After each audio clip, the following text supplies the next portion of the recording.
I got to be completely sober. That's what I'm trying to say. Is like, I can't, and it took me a while to realize that, because then the journey after that was like realizing all this stuff and being able to talk to my like family about this, and like, you know, it affected everybody, and like I thought it only affected me.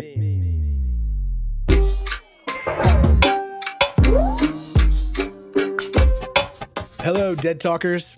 That's probably the last time I will ever introduce the episode like this. Right now, right next to me, across from me, to the side of me, I have my buddy Earl, who is from Jersey, just like me, and been trying for some time to get him on here, and finally he's here. He's back in California after being in New York, and he's got a pretty damn cool story to share that I know is going to hit a lot of people, whether you can even relate or not. We already chatted a little bit about it, and I'm excited to hear more. So, without further ado, here's Earl White. Earl, how are you, brother? Hey, Dave. I love the shirt. Thank you. Yeah, I don't know if we should tell people the shirt you were going to wear, but maybe at the end when we're a little looser. Yeah, we could, we'll talk about that later. TBD, that'll be in the YouTube version. As I mentioned, dude, let's just, let's start from the top, wherever the hell the top is, and we'll just go from there. Yeah, so, like you said, we were talking about this, and I was telling a friend before I came over here about the idea behind this, and he was one of my good friends, like very close friends, definitely one of my best friends that I've made in LA, and it's just been kind of a topic that isn't really talked about much, and like, he's got an absentee father, and he was like, listen, like, I don't talk about my dad, I get it, and it just made me think a little bit, because like I consider myself good friends with you, and like I'm not really on that level with basically anybody. Just opening up in general? Yeah, no, opening up for sure, but like there's just taboo subjects where it's like losing my dad was definitely something that had an impact on me, and now I can see it as obviously like it wasn't a good thing that happened to me, but I've out of that have reached a lot of positivity, and it took me a long time to work through that. And like I only in professional like therapy sessions have I had the ability to like really dive in, and I haven't utilized that as much as like I'd like to, I think. But yeah, I mean, anyway, I can just go into it. Or, yeah, please. I mean, you're talking about, tell us what's happening. Yeah, so let's see. You mentioned I'm from New Jersey. Yeah, that's the first. We got to reiterate that, because Jersey strong, baby. Yeah, it's cool being from there. I wouldn't go back. Well, when you said you've been here 9 years in LA? Pushing 9, almost 9. Yeah, so you told me 3 months after your dad passed. Yes, you came out to LA. So start around there. Start around that time. Well, a backstory, like family, childhood, everything was cool. Typical, normal, whatever that is, and. It was, I don't know, like I was a good kid, grew up playing baseball, basketball, football, and my dad was like my little, not cheerleader, but he pushed me in the right direction, yeah. And that was something that like I know I like thought of him as like he really like had my best interest at heart, and it was a great relationship. So I mean That being said, like a lot of things happen being from around where we're from. I was afflicted with the opiate epidemic, and that kind of took me down a path that wasn't typical, really. I mean, now, so like a lot of people have been afflicted with it, so I understand that. But it was it strained a lot of my relationships with my family and like people close to me. So how old did you first get introduced to opioids? I was 13 years old. I broke my arm. I got compound fracture here for those on YouTube. And it wasn't really like a cause for concern at that point in time. I would tell my mom I needed more. She called the doctor. They give me more. And like it was a weird time when you're going into high school, and you like that's that weird puberty stage, and everything's happening, and like I had the comfort and ease of Percocet to kind of make me feel like nothing else mattered, and I ran with that. Well, no, not even that. Like everything was like kind of heightened, and like at the same time I didn't give a shit about anything. which comes into play a little bit later. The point of all this is that like I had like a very normal childhood, had the addiction problem, and up until the point I was trying to get help. My dad sent me to rehab 19, 21, 22, 23, and I got I was 23 and I was like down and out, like just a loser living in my parents' house. Couldn't really maintain any sort of like normalcy in life, like everything, every day. It was Groundhog's Day, but it was just like so demoralizing and like everything was so messed up. Were you at the peak of your addiction there? That's hard to say, but like at that point, yes. It's just like a really that's a whole nother subject that we could go on forever about. I could go on forever about. Yeah. But like, so the point of, like I said, the point of all that is that the relationship was strained with my dad. He had been suffering with some sort of heart disease, and like he was a little bit overweight. He loved tasty cakes, shit like that. And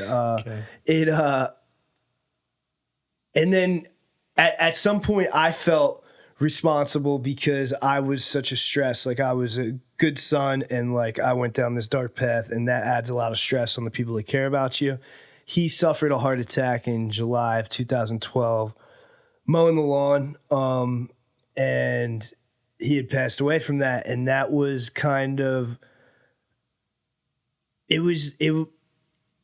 like I was mentioning earlier, like I was so doped up that I didn't really understand what that meant. Like I know that him being, I was like, okay, like it's another day. Like I was so self-centered and wrapped up in my own shit that like my own father passing away, as traumatic as that can be, it like almost didn't faze me in a way that like I really should have felt. And it kind of helped, it fueled this continually downward spiral that just ended horribly. Like I was so selfish because I was taking away time from my mom and sister and like my grandparents and people that like also cared, and like the extended family, uncles, aunts, cousins. Like I had to be the center of attention after this whole, and it happened to all of us. So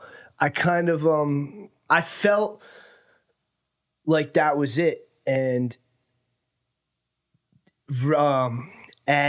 let's see, like I said, I was really sorry to messed cut up. you off. When you say that was it, you mean like what? You just Well, like I wasn't like willing to like go out and like take my own life. I was okay with the idea of dying, and like that's something that like a lot of, I don't know, a lot of drug addicts can relate to that feeling, because like I was too scared to get out, but like I didn't want to do anything different.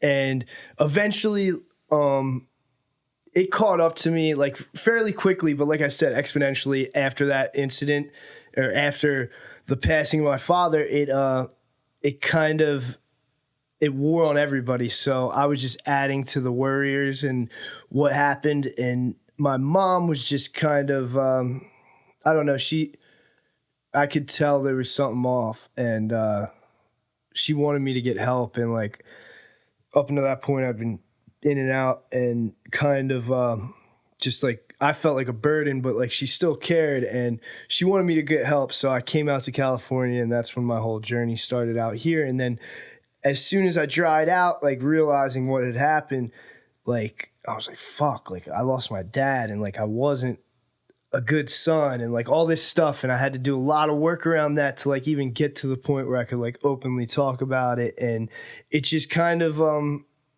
don't know, people have that same experience, and they don't react the same way I do. I just made it all about me, and like it took me a lot of work to realize like how negatively it affected everybody around me, and then just my own psyche, like losing a positive male role model, and like not having that proper guidance at that age. And like I was emotionally at most 13 years old like at 23 years of age, like I couldn't handle anything. So, And you didn't make all these realizations until you got sobered up, or is there? no, yeah, there's not a shot for nothing to not like without being sober, like the type of actively using person I am, like no, all this is out the window if I'm not like, I got to be completely sober. That's what I'm trying to say. Is like, I can't, and it took me a while to realize that, because then the journey after that was like realizing all this stuff and being able to talk to my like family about this, and like, you know, it affected everybody, and like I thought it only affected me, and like that's the thing that's crazy, because like I've had this whole perception change where like I realized that like the world doesn't revolve around me, and like that's all useful when you realize it, but like it takes what it takes to get there, and that's part of the positive that was realized out of this. Like obviously, so I mean, you mentioned a few times, you know, how you realized it seemed as if it was about you, and you seem, I don't know, self-centered. I think you said. Self-centered. So what do you think that was something you were looking for at any point, or did you just realize that it seemed as if it was about you because they were focusing on your health? Well, like, is that something you were craving? You know what I mean? Was that something that growing up that you wanted, was attention or something? Or is that just... I think I haven't done deep dove that much into like my childhood traumas about it. Like there's, I'm sure like some explanation for it, but like I said, like being dependent on a chemical to like, that was my main motive for life. And losing my dad in like a normal sense is like as traumatic as like stopping doing those drugs for me. You know what I mean? Like there's a parallel there, and like it just worked out the way it did, and like realizing all this stuff, and like I don't know, like talking about it is just something that like it kind of it irons out like the thoughts around it, and like all these maybe like negative sides of things that I tell myself. I don't know. Like I feel that. So how did, once you started sobering up and you know, kind of grasping shit in regards to what happened with your dad, what was going through your head there? Like, where were you mentally once you started realizing, oh fuck, my dad's dead, and now it's hitting you? Yeah, it took like a lot longer than like the initial sobering up. Like obviously the details of everything kind of became more clear, and it was, I could just feel feelings again, and that was like something that was very foreign to me. And it's still like, I don't know, like sometimes like a James Taylor song comes on, and like I'm like, my dad loved James Taylor. Or like anytime anything with Goff comes up, I'm like, fuck, my dad would have loved this. Or like, and that's the stuff that like I continue to carry with me. And like obviously it wasn't, he didn't leave on the best terms, like as far as like that in that present moment.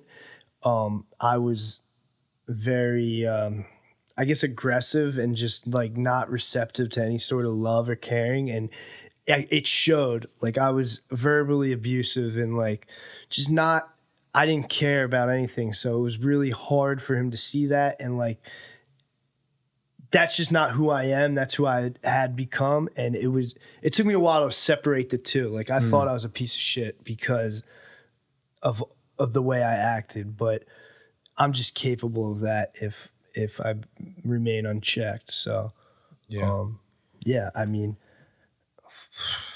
no, I mean, you were healing from something completely different.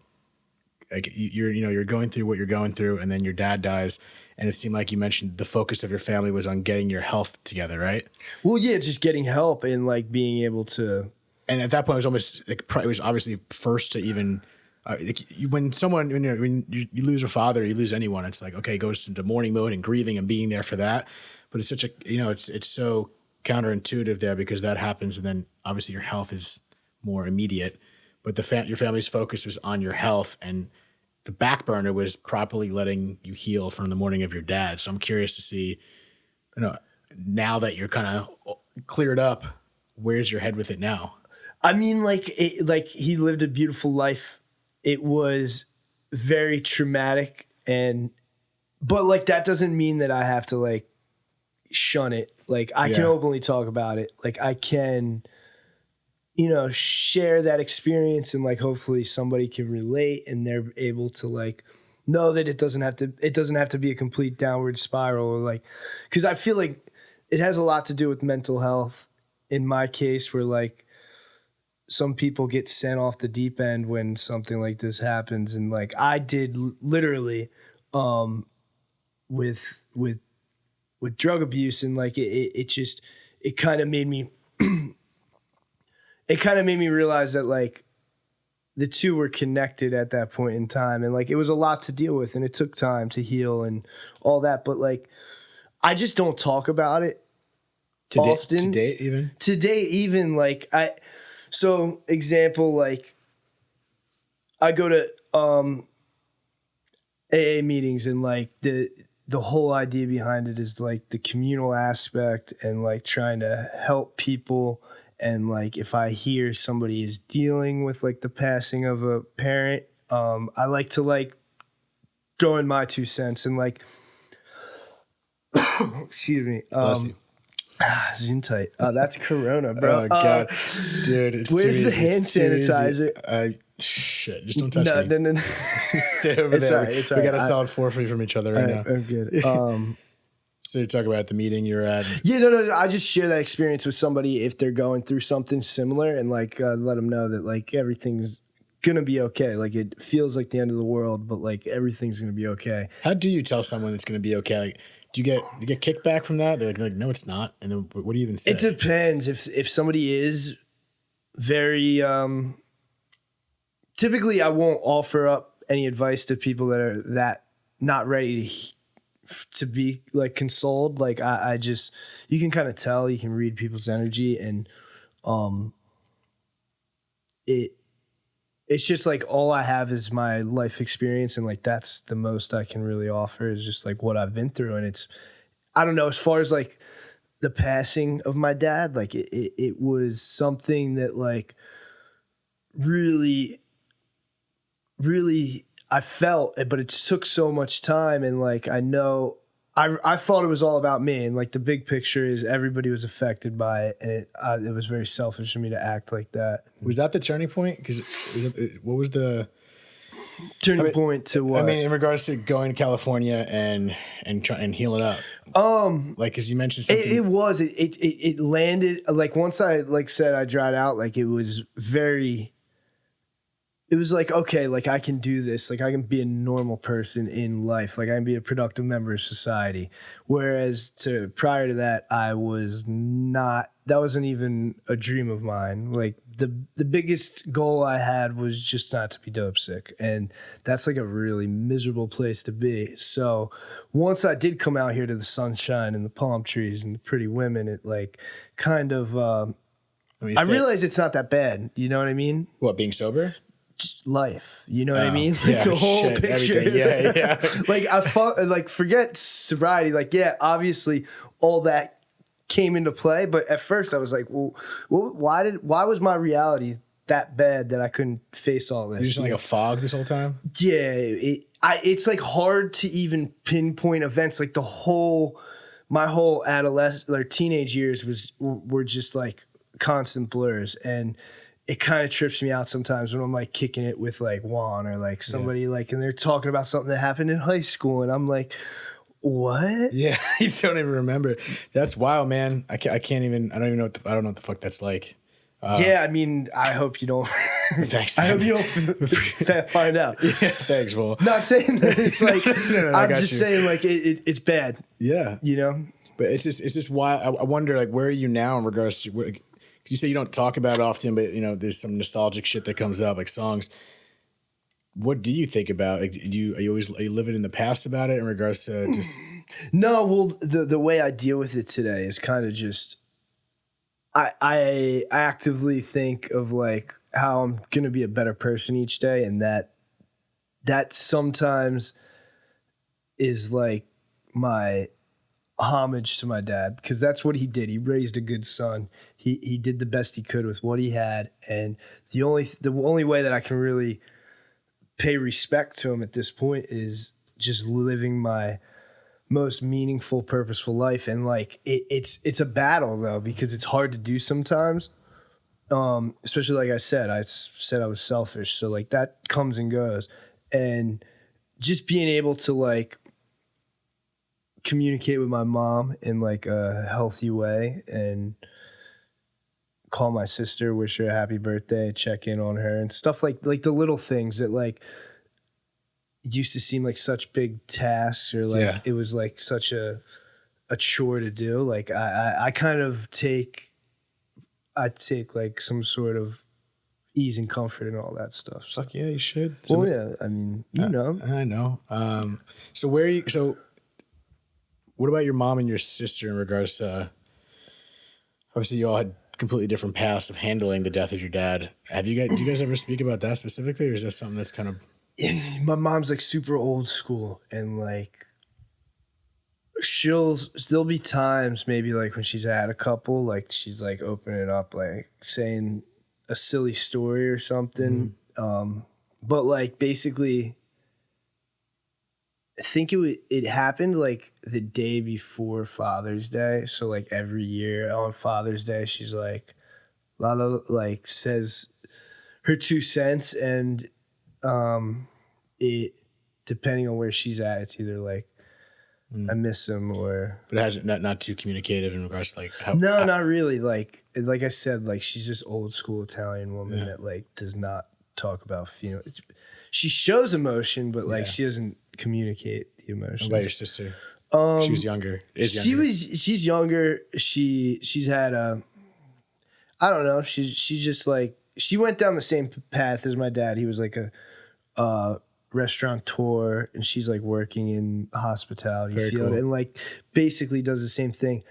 I'm concerned about, like I said, my dad like tasty cakes a lot, and like she's kind of like, she works a lot and she's like married to her job basically, and she lets these other things that like maybe not instantly seem like a problem, but like taking care of yourself in regards to like what you put in your body and like a sedentary lifestyle, like that's not good for anybody long term. And like the effects of having heart disease in the family, like I don't know, like I'm a gym fucking fanatic, and you became a meathead over the years. Well, it's not.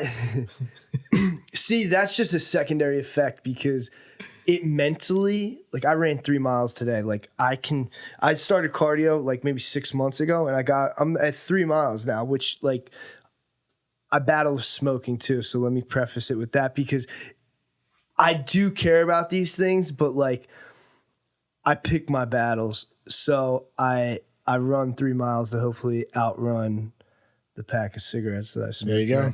I don't think that's how it works, but like I said, the mental clarity that I feel from all this is what I'm really chasing. And growing 19-inch arms is how many inches you got now? I don't know. I haven't measured myself in a while. You got golds? No, I've upgraded. Oh, no way. I'm an Equinox. Damn. Okay. I'm an Equinox, baby. I had a good couple months in New York, and that set me up for... Yeah, what's New York? How's New York life? How was it? It was good. Yeah. It was. Did you miss LA? I did the whole time. Part of me missed it. Like I said, like it's kind of got like this weird feeling of like everything's gonna be okay, no matter how crazy or tumultuous my life might seem. You just like, feel it. It's like there's a sense of serenity in Southern California that like I experienced when I came out here after the death of my father. It was kind of like I don't know, like I yearned for it. Like, and I would come back and forth, but every time I came back, I was like, okay, like it's a new start. Like, what am I gonna do to continue this journey? And was that the driving force? You think it's just the fact that it felt like, you know, you kind of got a fresh slate right now? Or then? Or... I don't know about right now, but like it definitely felt like a new start, and that was I was able. That's not what, because I still had battles, and like it wasn't. I feel like everything got so good, and then I forgot the reason that I got my shit together, and that kind of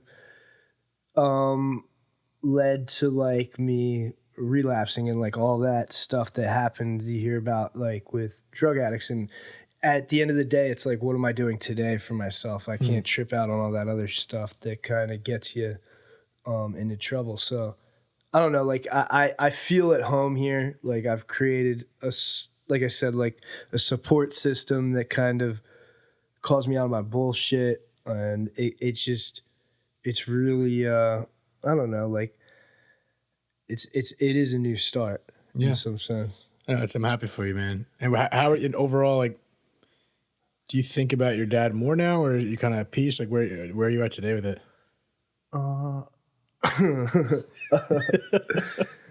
Dun dun dun. Like I said, like there's like nostalgia and like when there's like silly shit he did when I growing up. Like if I got a rental car right now, it's probably like the same kind of car my dad would have driven, which is like kind of cool. And like I got a rental car and he owned his car, but he would always fill it up when it was half empty. Okay. And like I'll do shit like that. Like I'm not thinking of him like in the prefrontal cortex, like, but like he's with me still. You know what I mean? Like it's day to day.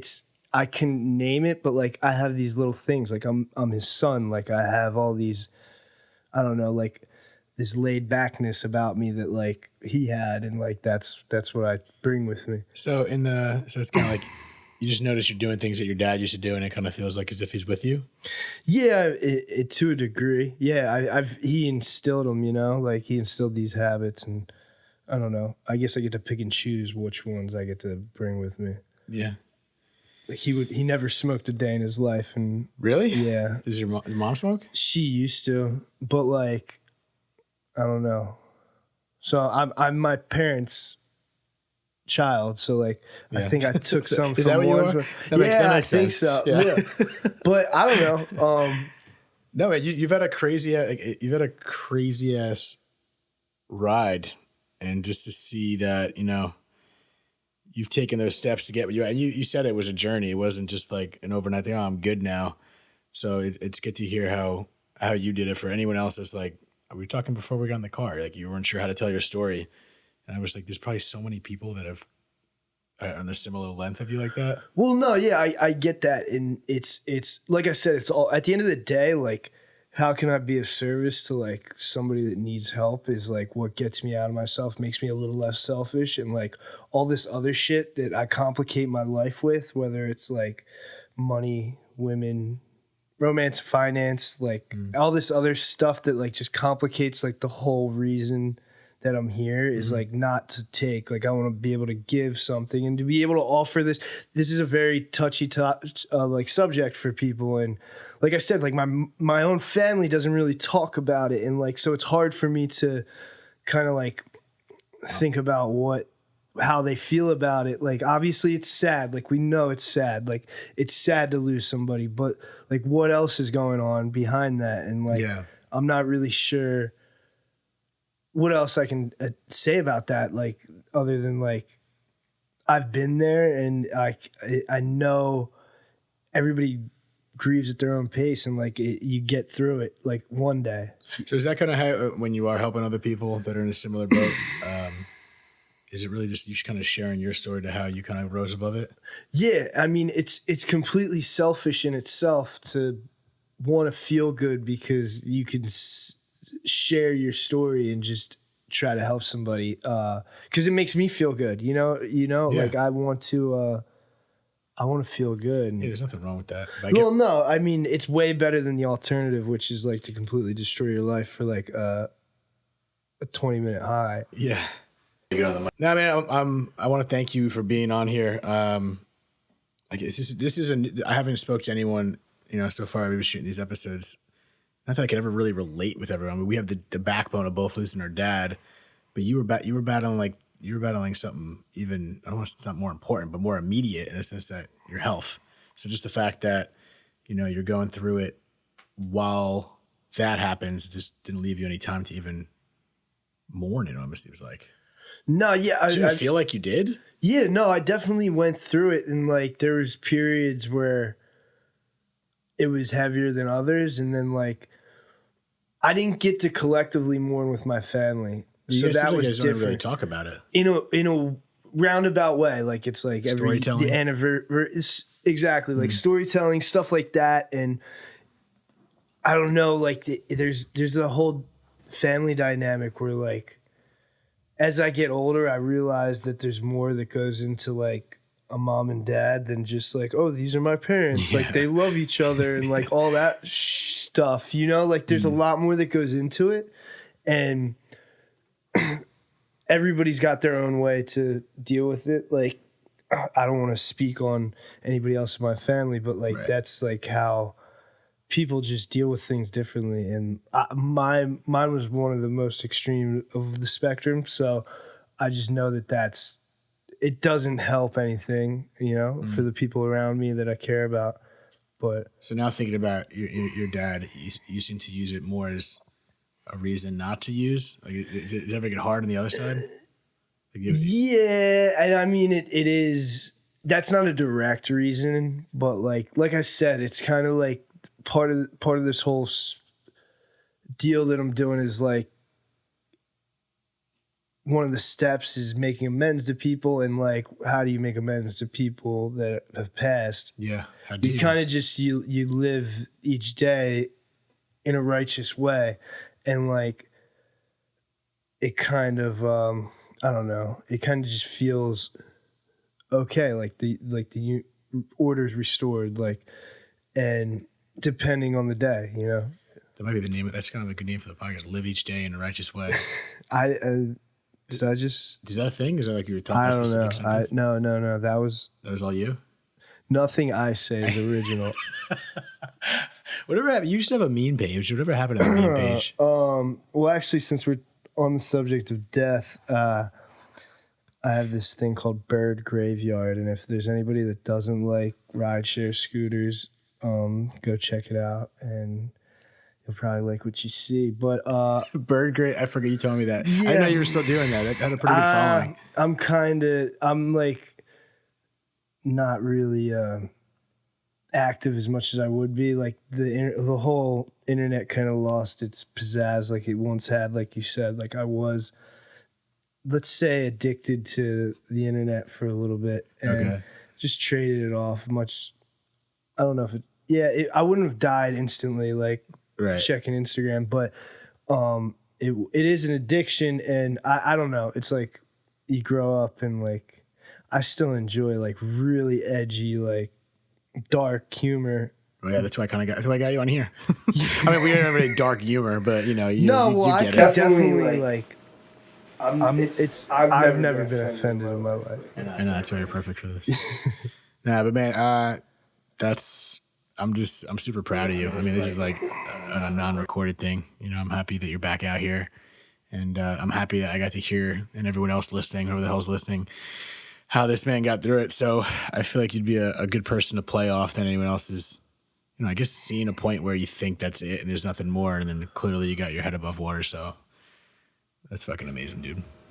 Appreciate you, dude. Yeah, well, thanks for being here, and we're gonna hang this one up. Once again, Earl White, my man. Good to have you back, and thanks for listening, guys. Another episode of Dead Talks. Cheers. Voila. Damn.